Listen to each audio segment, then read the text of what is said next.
दिव्या भारती बॉलीवुड की मशहूर अभिनेत्रियों में से एक रही हैं। दिव्या ने बहुत ही कम समय में इंडस्ट्री में अपने पांव पसार लिए थे। बॉलीवुड में कदम रखते ही वह टॉप अभिनेत्रियों में गिनी जाने लगी थी। दिव्या भले ही आज हमारे बीच न हो, लेकिन अब भी वह और उनकी दमदार अदाकारी से फैंस के दिलों में वह जिंदा है। दर्शक दिव्या की क्यूटनेस और उनके चुलबुलेपन के अंदाज पर आज भी उन्हें याद करते हैं। दिव्या भारती, इनका जन्म 25 फरवरी 1974 को मुंबई में हुआ था। उनकी शुरुआती पढ़ाई मुंबई से हुई। वह बचपन से ही अभिनेत्री बनने का सपना देखती थी, जिसे उन्होंने पूरा भी किया। वह एक्टिंग के पीछे इतनी पागल हो गई थी कि उन्होंने इसके लिए अपनी पढ़ाई तक छोड़ दी। उन्होंने महज 16 साल की उम्र में ही अभिनय करना शुरू कर दिया था। इसके लिए दिव्या भारती ने 9वीं क्लास में ही पढ़ाई छोड़ दी थी। साल 1990 में दिव्या भारती ने डी रामा नायडू की तेलुगु फिल्म बॉबिली राजा से एक्टिंग की दुनिया में कदम रखा था। यह फिल्म सुपरहिट साबित हुई, जिसने साउथ इंडस्ट्रीज में दिव्या को द लेडी ऑफ सुपरस्टार बना दिया। इसके बाद अभिनेत्री ने साउथ की कई फिल्मों में काम किया। साउथ में उनकी लोकप्रियता आसमान छूने लगी थी। फिर उन्होंने बॉलीवुड का रुख किया, जहां उन्होंने अपनी अदाकारी के झंडे गाड़े। साल 1992 में आई फिल्म विश्वात्मा से अभिनेत्री ने बॉलीवुड में डेब्यू किया। फिल्म में अभिनेत्री ने सनी देओल, अमरीश पुरी, चंकी पांडे और नसीरुद्दीन शाह के साथ काम किया था। इस फिल्म से वह रातों रात स्टार बन गई। इसके बाद वह फिल्म दिल का क्या कसूर में नजर आई। हालांकि यह फिल्म पर्दे पर तो फ्लॉप साबित हुई, लेकिन अभिनेत्री की अदाकारी को दर्शकों ने खूब पसंद किया। इसी साल रिलीज हुई डेविड धवन की फिल्म शोला और शबनम में गोविंदा के साथ दिव्या ने काम किया।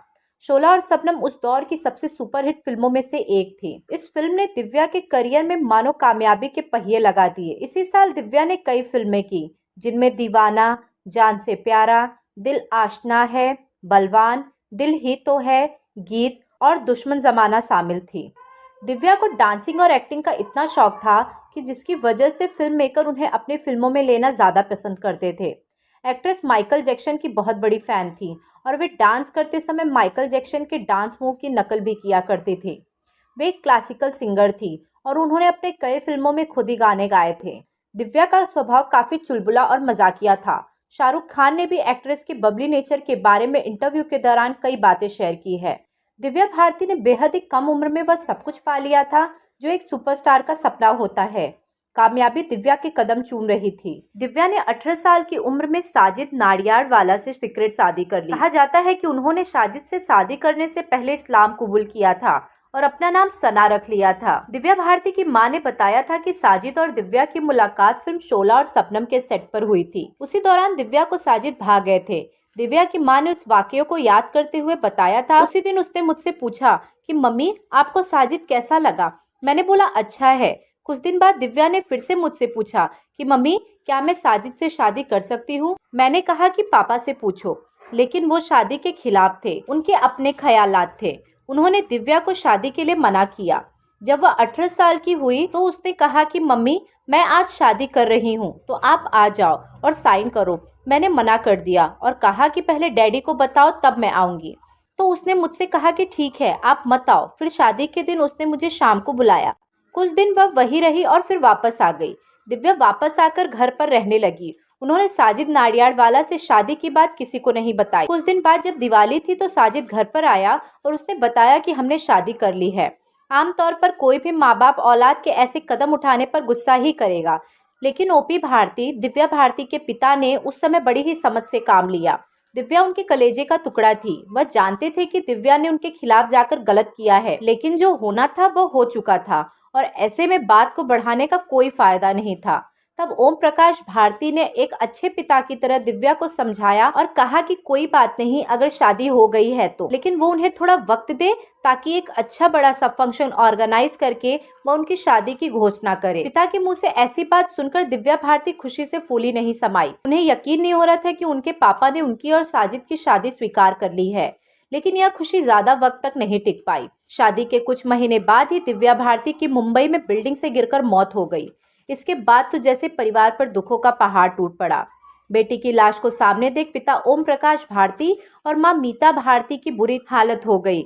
जिस लाडली को उन्होंने बेहद नाजों से पाला था, जिस पर वो इतना फक्र महसूस करते थे, उसी लाडली की लाश आंखों के सामने पड़ी थी। जिसे दुल्हन की तरह सजाया गया था। दिव्या इस दुनिया से चली गई, लेकिन साजिद नाडियाडवाला ने उनके पिता यानी अपने ससुर को कभी अकेला नहीं छोड़ा। एक दामाद से ज्यादा एक बेटे की तरह वह ओम प्रकाश भारती और मीता भारती का ख्याल रखते थे। साजिद नाडियाडवाला लाइफ में आगे बढ़ गए और उन्होंने जर्नलिस्ट वर्दा खान से 2000 में शादी कर ली।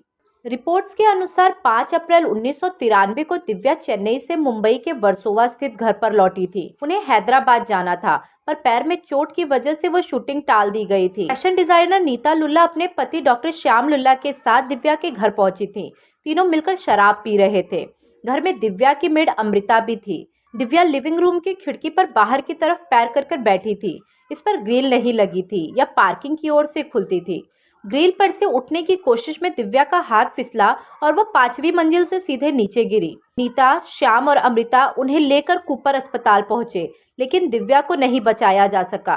कुछ ने इसे आत्महत्या बताया तो कुछ ने इसे साजिश, पर कुछ भी साबित नहीं हो सका। दिव्या की मौत के बाद 3 फिल्में रंग, शतरंज और थोली मुद्दू रिलीज हुई, जिसमें रंग सुपरहिट साबित हुई। दिव्या के पास कई फिल्मों के प्रोजेक्ट्स बाकी थे, जिनमें से कुछ फिल्मों के साथ वह काम शुरू कर चुकी थी और कुछ में करने वाली थी, लेकिन उनकी मौत के बाद किसी और अभिनेत्री को कास्ट कर वह फिल्में पूरी की गई।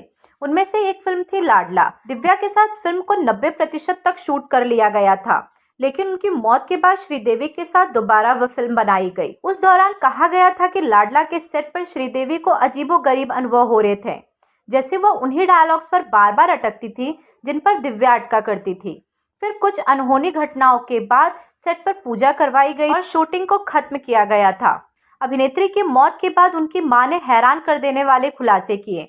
उन्होंने बताया था कि दिव्या हर रोज उनके सपने में आती थी। इतना ही नहीं, बल्कि पत्रकार वर्धा खान, जो अभिनेत्री की स्टोरी को कवर कर रही थी, उन्होंने यह भी दावा किया कि दिव्या हर रोज उनके सपने में आती थी और उन्हें कुछ कहने की कोशिश करती थी। धन्यवाद। If you like my video then please do like, share and subscribe. Thank you.